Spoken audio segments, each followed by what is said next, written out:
Mes amis Gémeaux, bonjour et bienvenue sur la chaîne Tarot à merveille. Pour votre tirage général, ceux qui me découvrent, soyez les bienvenus.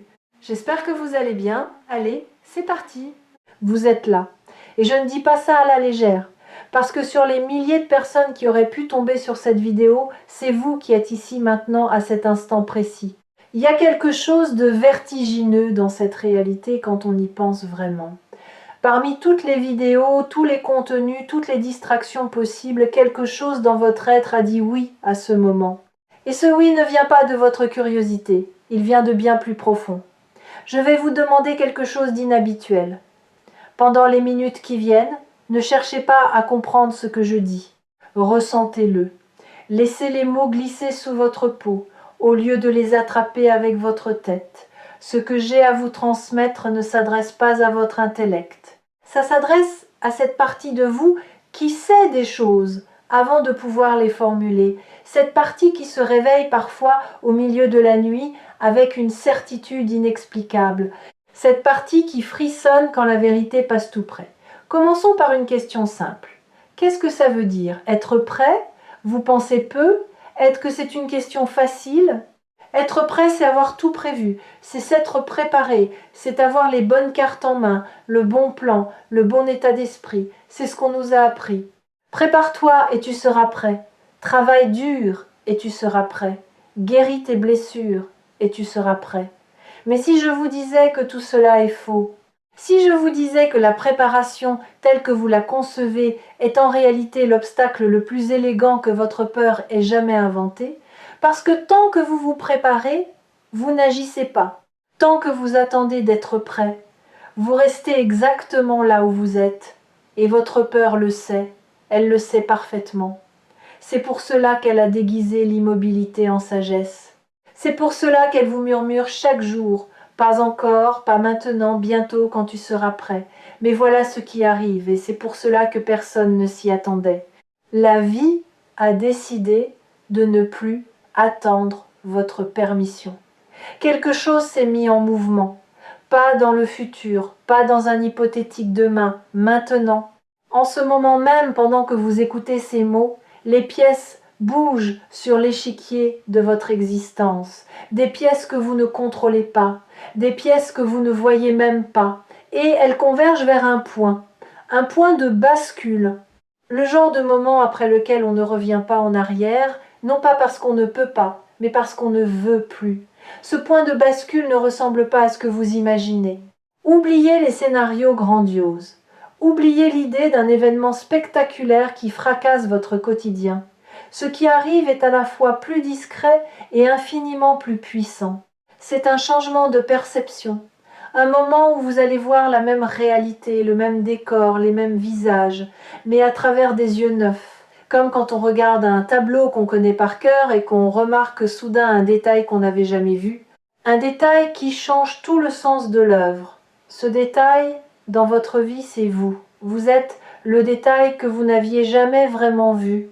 Et quand vous allez enfin vous percevoir tel que vous êtes, pas tel que les autres vous ont décrit, pas tel que vos échecs vous ont défini, pas tel que vos peurs vous ont réduit, quelque chose va se fissurer dans la structure même de votre réalité. Pas se briser, se fissurer. Et à travers cette fissure, une lumière va entrer. Une lumière que vous portiez en vous depuis toujours, mais que vous aviez recouverte de couches et de couches de doute. Je voudrais revenir au mot « prêt » un instant, parce que ce mot a une racine fascinante. En latin, il vient de praesto, qui signifie être présent. Être prêt, dans son sens originel, ce n'est pas avoir tout organisé, c'est être là, pleinement là, présent à ce qui est, présent à ce qui vient, présent à soi-même. Et cette présence, vous l'avez en ce moment même. Vous êtes prêt, non pas parce que vous avez coché toutes les cases, mais parce que vous êtes ici, vivant, conscient, en train d'écouter quelque chose qui résonne avec une part profonde de votre être. La vie ne demande pas la perfection, elle demande la présence. Et c'est précisément cette présence qui a déclenché ce qui arrive. Voyez-vous, il y a eu un moment récent, peu être, sans que vous en soyez conscient, où vous avez été totalement présent, un moment furtif, peut être en marchant seul dans la rue, peut être en regardant le ciel sans raison, peut être en respirant profondément après une journée difficile. Dans ce moment-là, votre armure est tombée. Juste une seconde, juste assez pour que votre essence se montre. Et l'univers qui observait depuis longtemps a vu cette ouverture. Et il s'y est engouffré. Ce qui est en route vers vous n'est pas quelque chose que vous avez commandé. Ce n'est pas une réponse à une prière formulée. C'est une réponse à qui vous êtes. La différence est fondamentale. Quand vous priez pour quelque chose, vous émettez un souhait. Quand vous êtes quelque chose, vous émettez une fréquence. Et les fréquences attirent leur correspondance avec une précision mathématique. Ce qui vient vers vous n'est pas ce que vous avez demandé, c'est ce que vous êtes devenu capable de recevoir. Et vous êtes devenu capable de recevoir bien plus que ce que vous croyez. Ici, sur Tarot à merveille, je perçois des choses que je ne peux pas toujours expliquer avec des mots ordinaires. Mais pour vous, en ce moment, ce que je perçois est d'une clarté peu commune. Il y a autour de vous une énergie de renouveau, pas le renouveau bruyant des révolutions, le renouveau silencieux des saisons. Quelque chose en vous est en train de passer de l'hiver au printemps. Les sols gelés de votre cœur commencent à dégeler. Des graines que vous aviez oubliées sont en train de germer dans des zones de votre vie que vous pensiez stériles. Laissez-moi être plus précis. Cette sensation que vous avez eue ces derniers temps, cette impression que quelque chose est sur le point de se produire sans pouvoir dire quoi, ce n'est pas de l'anxiété, ce n'est pas de l'impatience, c'est de l'anticipation cellulaire. Votre corps sait avant votre esprit. Vos cellules captent les changements de fréquence avant que votre conscience ne puisse les nommer. Et en ce moment, vos cellules vibrent, elles se préparent, elles s'alignent. Vous avez peu être remarqué des signes physiques, une énergie nouvelle le matin, ou au contraire des moments de fatigue intense suivis de regains soudains, des fourmillements dans les mains, des battements de cœur accélérés sans raison. Le besoin de bouger, de marcher, de respirer l'air frais, comme si vos poumons réclamaient plus d'espace. Ce ne sont pas des symptômes, ce sont des signaux. Votre corps se reconfigure pour accueillir ce qui vient. Il fait de la place, comme on réarrange les meubles avant de recevoir quelque chose de grand. Il y a autre chose que vous avez peu, être observé sans y prêter attention, des pensées qui ne vous ressemblent pas. Des idées qui surgissent de nulle part, comme si quelqu'un les déposait dans votre esprit pendant que vous étiez occupé à autre chose. Des solutions à des problèmes que vous n'aviez même pas encore formulés. Des envies nouvelles qui ne correspondent pas à vos schémas habituels. C'est votre conscience qui s'élargit. Elle quitte les chemins balisés qu'elle empruntait depuis des années et commence à explorer des territoires inconnus. Et dans ces territoires, il y a des trésors que vous n'imaginez même pas. Vous avez aussi peut être ressenti un besoin croissant de solitude. Non pas la solitude triste de celui qui se sent abandonné, la solitude créatrice de celui qui a besoin d'espace pour devenir. Le papillon ne peut pas déployer ses ailes dans un bocal bondé, il a besoin de ciel, et vous êtes en train de chercher votre ciel. Ce retrait n'est pas un repli, c'est une expansion intérieure.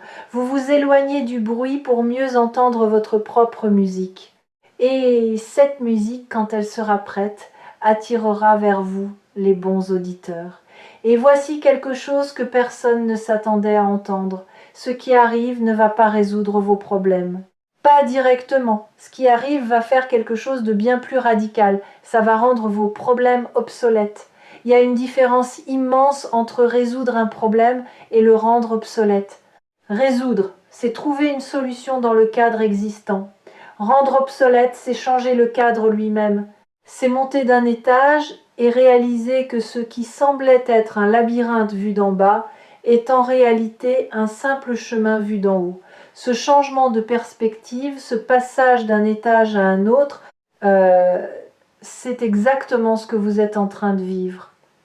Et il ne dépend pas de circonstances extérieures, il ne dépend pas de la chance, il ne dépend pas des autres, il dépend d'un seul facteur, votre consentement. votre disposition à accepter que la vie puisse être radicalement différente de ce que vous avez connu jusqu'ici. Pas meilleure au sens où vos conditions s'améliorent, différente au sens où votre regard se transforme. Imaginez un instant que vous avez porté des lunettes teintées toute votre vie, des lunettes grises, posées sur votre nez par vos premières déceptions, ajustées par vos peurs, resserrées par vos habitudes. Tout ce que vous avez vu, vous l'avez vu à travers cette teinte. Les gens, les opportunités, vous-même. Et parce que vous n'avez jamais connu autre chose, vous pensiez que le monde était gris, que c'était simplement la couleur de la réalité. Mais ce qui arrive, cette chose incroyable à laquelle personne ne s'attendait, c'est le moment où ces lunettes glissent de votre nez, pas arrachées, pas brisées. Elles glissent doucement, naturellement, parce que votre visage a changé de forme, parce que vous n'êtes plus la personne sur qui elles avaient été posées. Et soudain, les couleurs, partout, dans tout. Dans des endroits où vous ne voyez que du gris, il y avait du bleu, de l'or, du vert. La réalité n'a pas changé. Votre perception, si. Et c'est infiniment plus puissant que n'importe quel changement extérieur. Revenons encore une fois au mot « prêt ». J'ai dit que sa racine signifiait être présent, mais il y a une autre dimension. En musique, quand un chef d'orchestre lève sa baguette, il ne demande pas aux musiciens s'ils sont prêts. Il leur donne un silence, un battement, un espace entre le rien et le tout. Et dans cet espace, chaque musicien se connecte à quelque chose de plus grand que lui. Il cesse d'être un individu avec un instrument et devient une partie de l'ensemble. C'est dans ce silence que la musique naît véritablement. Pas dans la première note, dans le silence qui la précède. Vous êtes dans ce silence. Ce battement suspendu entre ce que votre vie était et ce qu'elle est sur le point de devenir. Et je sais que ce silence peut être inconfortable. Je sais que l'attente peut ressembler à du vide. Mais c'est le silence le plus plein que vous ayez jamais habité, parce qu'il contient tout, toutes les possibilités, toutes les directions, toutes les versions de votre avenir. Et bientôt la première note va résonner, et elle sera juste. J'aimerais maintenant vous parler d'un phénomène que j'observe chez les personnes qui traversent ce que vous traversez. Un phénomène que j'appelle la clarification des cercles. Vous avez commencé être sans décision consciente, à voir les gens autour de vous avec plus de lucidité, pas avec jugement, avec lucidité. Vous distinguez plus nettement ceux qui vous nourrissent de ceux qui vous drainent, ceux qui célèbrent vos avancées, de ceux qui se sentent menacés par elles, ceux qui vous aiment pour ce que vous êtes, de ceux qui vous apprécient pour ce que vous leur apportez. Cette clarification n'est pas un hasard, elle fait partie de la préparation dont je parle. Parce que ce qui arrive dans votre vie a besoin d'espace, pas seulement d'espace physique ou temporel, d'espace relationnel, d'espace émotionnel. Et cet espace ne se crée pas en ajoutant des choses, il se crée en laissant partir ce qui ne correspond plus à votre fréquence actuelle.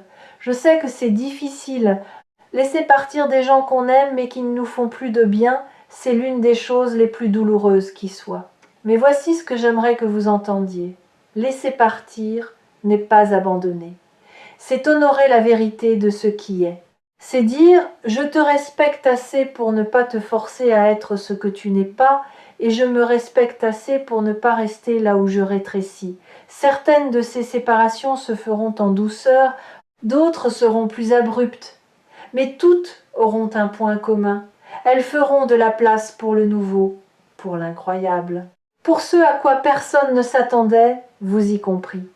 Il y a une image que j'aime utiliser pour illustrer ce processus. Pensez à un port rempli de vieux bateaux amarrés, des bateaux qui ne naviguent plus, des bateaux qui prennent de la place, qui bloquent les quais. Tant que ces bateaux restent là, aucun nouveau navire ne peut accoster. Et le port, même plein, est en réalité vide de vie. Vider le port, ce n'est pas perdre ses bateaux, c'est retrouver la mer. C'est dire à l'océan, je suis ouvert, envoie-moi ce qui est vivant, ce qui bouge, ce qui navigue encore. Et l'océan répond toujours, toujours. Et dans cet espace libéré, quelque chose va commencer à pousser, pas immédiatement, pas du jour au lendemain, mais avec la certitude tranquille de la nature qui fait son travail, vous allez sentir une confiance nouvelle, pas la confiance arrogante de celui qui croit tout savoir. La confiance douce de celui qui accepte de ne pas savoir et qui avance quand même. La confiance de l'enfant qui apprend à marcher, qui tombe et qui se relève et qui n'a pas encore appris à avoir honte de ses chutes, cette confiance va devenir votre boussole. Quand les choix se présenteront, et ils vont se présenter, vous ne chercherez plus la bonne réponse dans les opinions des autres, dans les livres, dans les réseaux sociaux. Vous la chercherez dans votre ventre, dans cette sensation que vous connaissez bien mais que vous avez si souvent ignorée, ce nœud qui se forme quand quelque chose n'est pas juste. Cette expansion qui se produit quand quelque chose est aligné, votre corps est votre oracle le plus fiable, et il est temps de lui rendre sa place. Et c'est là que réside la beauté de ce qui se prépare. Vous n'allez pas devenir quelqu'un d'autre, vous allez devenir plus vous-même. Toutes les qualités que vous avez étouffées par peur de déranger, toutes les aspirations que vous avez tues par peur du ridicule, tous les élans que vous avez retenus par peur de l'échec, ils vont refaire surface. Mais cette fois, au lieu de les réprimer, vous allez les laisser respirer.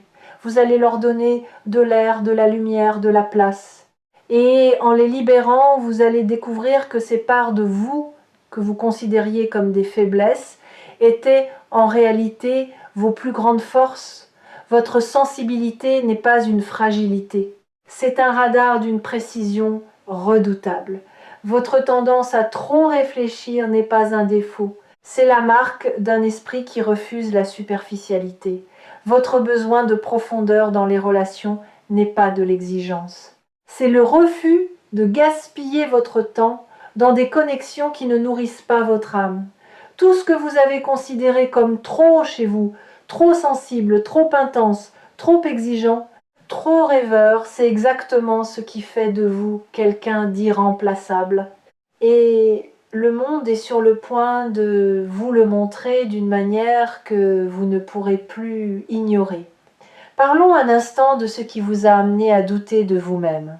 Il y a eu des moments dans votre vie où votre confiance a été volée, pas perdue, volée, par des mots prononcés au mauvais moment, par des regards qui vous ont réduit, par des silences qui vous ont fait croire que vous ne méritiez pas d'être entendu. Ces moments se sont empilés les uns sur les autres comme des sédiments, et avec le temps ils ont formé une couche dure entre vous et votre véritable nature. Cette couche, vous l'avez prise pour du réalisme. Vous avez appelé ça avoir les pieds sur terre. Mais en réalité, c'était un blindage. Un blindage qui vous protégeait de la douleur, mais qui vous coupait aussi de la joie. Ce qui arrive de si incroyable, c'est que ce blindage est en train de se dissoudre.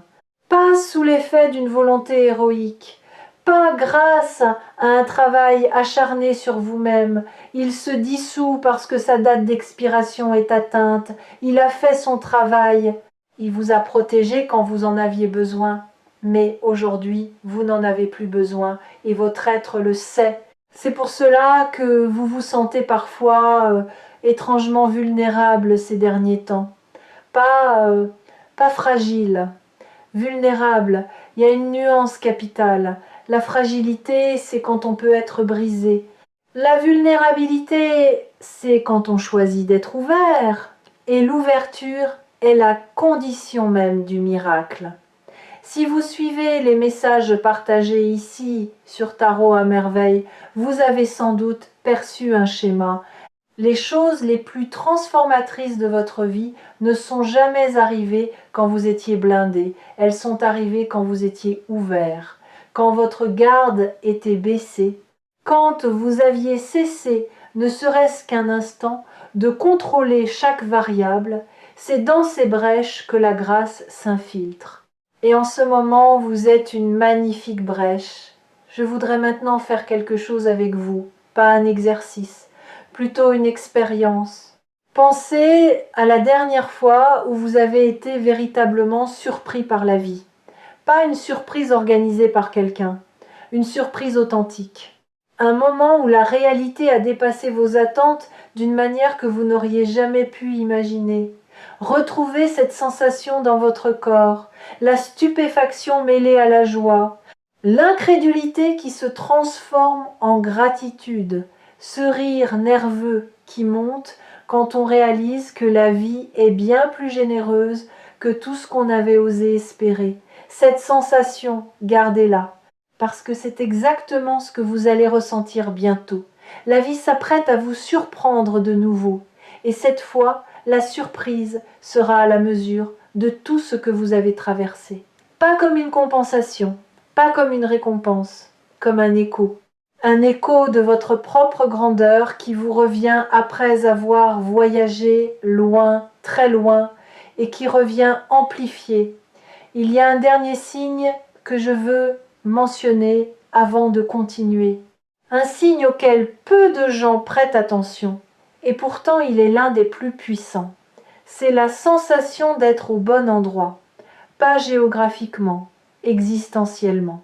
Ce sentiment fugace mais lumineux que malgré les difficultés, malgré les incertitudes, malgré tout ce qui reste à résoudre, vous êtes exactement là où vous devez être. Ce sentiment n'est pas une illusion confortable, c'est votre âme qui reconnaît son propre chemin, comme un fleuve qui, même après des détours, des cascades et des gorges étroites, sait toujours qu'il se dirige vers la mer. Vous êtes ce fleuve, et la mer est plus proche que vous ne le pensez. Revenons une dernière fois au mot « prêt ». Nous avons dit que c'était être présent. Nous avons dit que c'était le silence avant la musique. J'aimerais ajouter une troisième couche. Être prêt, c'est aussi accepter d'être transformé, pas amélioré. Transformé. La différence est subtile mais immense. S'améliorer, c'est garder la même structure et la polir. Se transformer, c'est accepter que la structure elle-même change, que vos fondations bougent, que ce que vous pensiez être des piliers se révèle être des murs, et que ces murs peuvent tomber sans que vous vous effondriez, parce que vous n'êtes pas vos murs, vous n'êtes pas vos protections, vous n'êtes pas vos habitudes, ni vos peurs, ni vos stratégies de survie. Vous êtes ce qui reste quand tout cela tombe. Et ce qui reste, je vous l'assure, est bien plus vaste, bien plus lumineux, bien plus puissant que tout ce que vous avez construit autour. Ce qui arrive est incroyable, oui, mais pas dans le sens du spectacle. Incroyable dans le sens littéral du terme. Difficile à croire. Vous allez avoir du mal à croire que c'est pour vous. Vous allez chercher la faille, l'arnaque, le piège, parce que votre histoire vous a appris à vous méfier du beau, à attendre la chute après chaque élévation, à chercher l'ombre derrière chaque lumière. Mais cette fois, il n'y a pas de piège, il n'y a pas de chute programmée. Il y a simplement la vie qui tient sa promesse la plus ancienne, celle que tout finit par s'équilibrer, que ce que vous avez donné vous revient, que ce que vous avez enduré vous a rendu plus fort, pas plus faible, que chaque larme a arrosé un sol que vous allez bientôt voir fleurir, et cette floraison ne sera pas silencieuse, elle sera vue par les bonnes personnes, au bon moment. Votre transformation va devenir visible, non pas parce que vous la montrerez, mais parce qu'elle irradiera de vous comme la chaleur irradie d'un feu. Les gens le sentiront, certains seront attirés, d'autres seront déconcertés, mais tous sauront au fond d'eux que quelque chose en vous a changé de manière irréversible. Alors voici mon dernier mot pour vous. Ne vous préparez pas, soyez prêts et vous l'êtes déjà. Pas parce que vous avez tout compris, pas parce que vous avez tout guéri, mais parce que vous êtes là, debout, vivant, le cœur ouvert malgré tout ce qu'il a traversé.